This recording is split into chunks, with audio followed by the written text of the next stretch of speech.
বাড়িতে ছেলের বিয়ের যে প্রোগ্রাম হয়, উফ, আগে 6 দিন, পরে 5 দিন নাচে গানে চেয়ারম্যান সাহেবের কাছে রিপোর্ট আসে, গানটা কি বন্ধ করা যায় না? আমরা অত্যাচারিত হয়ে গেলাম, বলে কি না?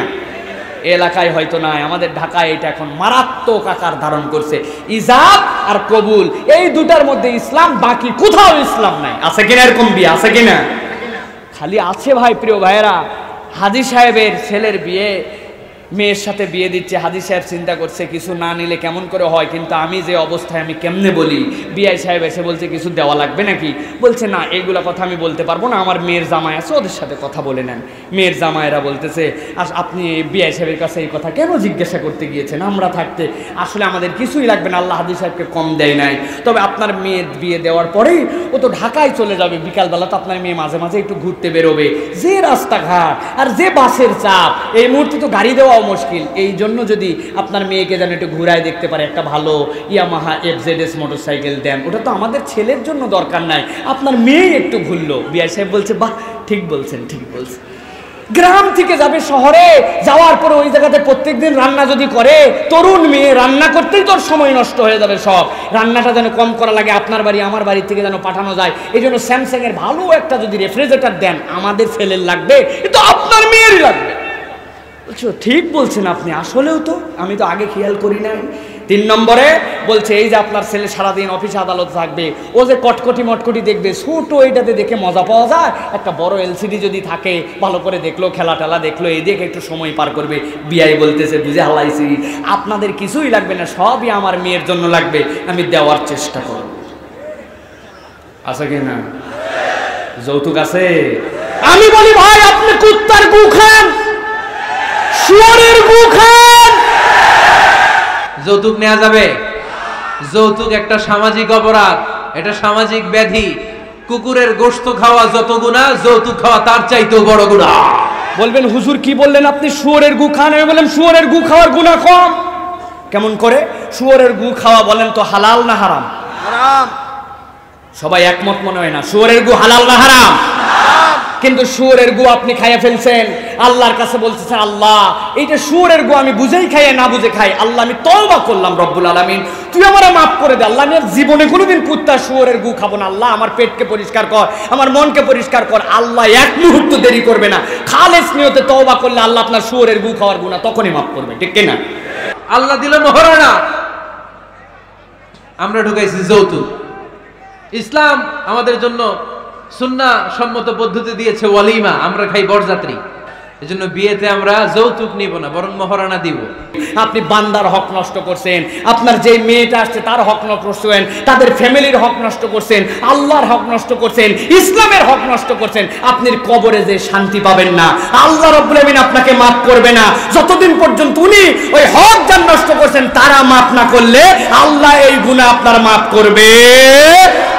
ফরজ মহারণা দিয়ে দিবেন। তাহলে কি বিয়ে যৌতুক সহ না যৌতুক ছাড়া?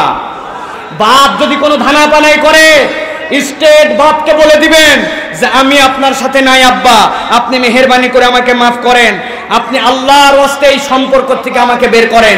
যদি কিছু লাগে তুমি আরেকটা বিয়ে করে তুমি যৌতুক খাও, তোমার ছেলে যৌতুকের বিয়ে করতে রাজি নাই, ঠিক কিনা? আব্বারে নিয়ে যাবেন, তোমার যদি যৌতুক খায় বিয়ে করতে মন চায় আমরা সবাই রাজি, আমি প্রধান ঘটক, যাই আমি বিয়ে দিয়ে দেবো, আব্বা তুমি যৌতুক খাও। কিন্তু তোমার ছেলে মাহফিল থেকে মুসাফির থেকে শপথ করে আসছে, বেঁচে থাকতে জীবন থাকতে একটা কানা করে যৌতুক নিয়ে কোনো মেয়েকে আমার ঘরে তুলবো না। এজন্য যৌতুকের সাথে আমাদের কোনো সম্পর্ক। বিয়ে করে ফেলবা, বিয়ে করলে নেয়ামত বাড়ায় দেয় কে? দারিদ্রতা থাকলে ধনাঢ্যতা দিয়ে দেয় কে? সবাই চাকরি করে বিয়ে করতে চায়, ব্যবসা ভালো হলে বিয়ে করতে চায়, কিন্তু জানেই না ব্যবসায় ভালো হওয়ার আর চাকরি পাওয়ার মাধ্যম হচ্ছে আগে বিয়ে করা। আগে কি করা? স্বাধীনতার স্থপতি বঙ্গবন্ধু শেখ মুজিবুর রহমান 18 বছর বয়সে বিয়ে করছে। কত বছর বয়সে? এক বর্ণনা দেখলাম 14, আর এক বর্ণনা দেখলাম 18। কাজী নজরুল ইসলাম অল্প বয়সে বিয়ে করছে। মহাত্মা গান্ধী অল্প বছর বয়সে বিয়ে করছে। শেক্সপিয়ার ছোট থাকতে বিয়ে করে ফেলছে। তো এরা এই যে আগে বিয়ে করছে, এদের সফল হইতে কোনো সমস্যা হয়েছে? কথা বলেন না কেন? বঙ্গবন্ধু শেখ মুজিবুর রহমান উনি কি সফল রাষ্ট্রনায়ক নন? কাজী নজরুল ইসলাম সফল কবি নন? তো এদের আগে বিয়ে করা তো এদের সফলতা ঠেকায় রাখতে পারে নাই। এরা আগে বিয়ে করে সফল হয়েছে, কিন্তু আমরা সফল হয়ে তারপরে বিয়ের পিড়িতে বসতে চাই, ঠিক কিনা? ঝামেলাটা এইখানে। এজন্য ছেলের বাবা, মেয়ের বাবা, সবাইকে বলি, ছেলে মেয়ে প্রাপ্ত বয়স্ক যদি হয়, ছেলের জন্য উপযুক্ত মেয়ে পাওয়া গেলে, ভালো মেয়ে পাওয়া গেলে দিনদার, আর মেয়ের জন্য ভালো পাত্র পাওয়া গেলে বিয়ে দিয়ে দিবেন। আর নিকাহ মিন সুন্নতি ফামান রাগিবা আন সুন্নতি ফালাইসা মিননি। বিশ্বনবী বলেন, বিয়ে এটা আমার সুন্নাত, আর যে আমার সুন্নাতকে পছন্দ করে না সে আমার উম্মত দাবি করতে পারবে। আরবাআন মিন সুনানিল মুরসালিন, 4টা কাজ দুনিয়ার সব নবীরা করেছেন, এর মধ্যে একটা হচ্ছে বিয়ে। সুবহানাল্লাহ পড়বেন না?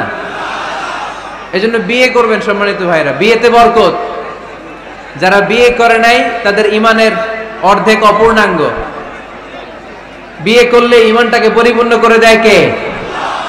আমাদের আদি পিতা আদম আলাইহিস সালাম, আদিমাতা হাওয়া আলাইহিস সালাম, এরা হচ্ছেন পৃথিবীর প্রথম দম্পতি, the first couple in the world।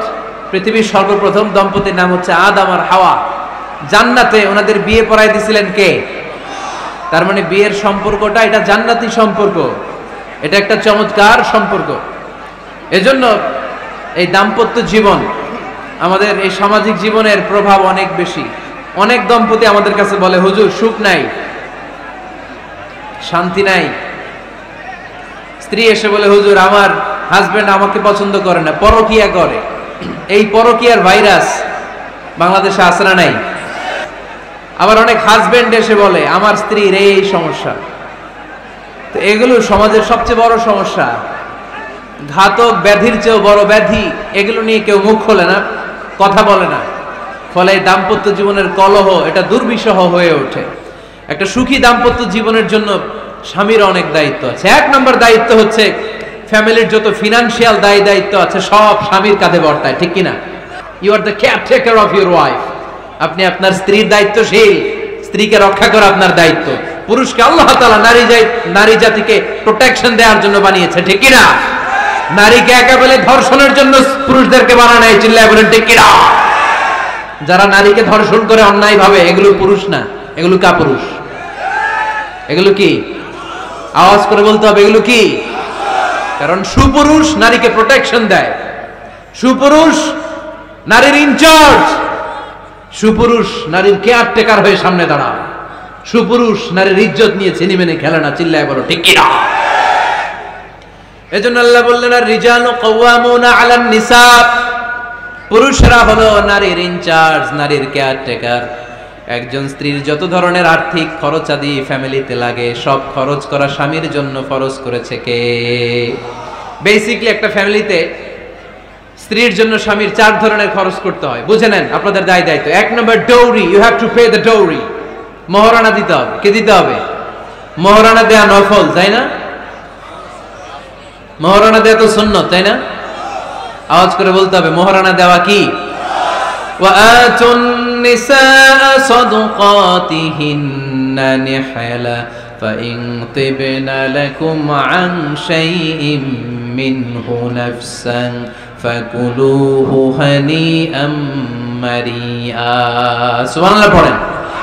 আল্লাহ বললেন, ওয়াতুন নিসা সাদকাতিহিন্না নিহলা, সন্তুষ্ট চিত্তে স্ত্রীর হাতে বিয়ের মহারানা তুলে দাও।